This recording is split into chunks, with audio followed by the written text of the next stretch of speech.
We turn now to Minnesota, where a school district and the Department of Homeland Security have quite conflicting accounts about the circumstances surrounding a 5-year-old boy taken into ICE custody.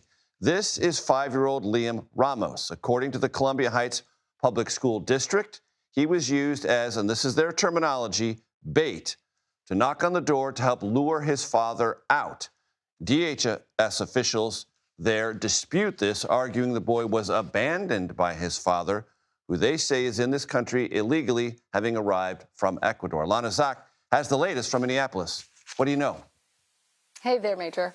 So this is a case of very different stories from both the federal government and from eyewitness accounts that were here on the ground, including one bystander who said that on behalf of the school, she was willing to take 5-year-old Liam Ramos. But as we have been explaining, the official word, according to the federal government and Bavino in particular, is that the child was in the least restrictive possible environment down in that detention center with his father right now. So he is currently in Texas.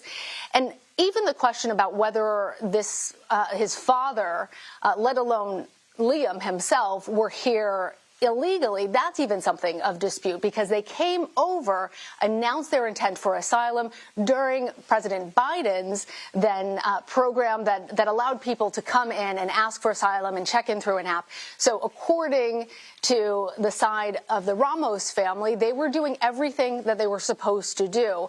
And regardless, the question of worst of the worst or best of the best, as we've heard Renee Good's family attorney describes her and others who have found themselves in the crosshairs of these ICE action, there's no way that 5-year-old Liam is among the worst of the worst that the administration has been talking about trying to detain and deport from the streets here in Minneapolis. So that has galvanized an outcry here, Major. And Lana, as I understand it, Liam was one of 4 students in the school districts there in the greater Minneapolis area detained this past week. Is that right? Yes, and we have even heard reports that ICE agents have come to the schools, onto school property. They've been asked to leave. There are so many people who have gathered here on the streets of Minneapolis and St. Paul, despite those bitterly cold temperatures, -8 degrees at the moment.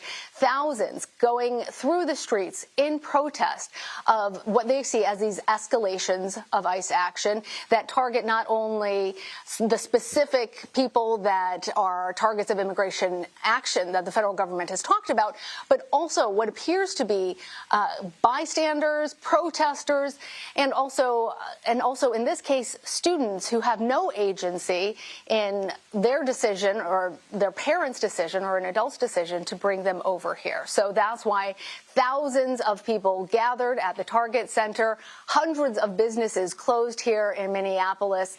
It really is a city that is potentially a tinderbox, Major.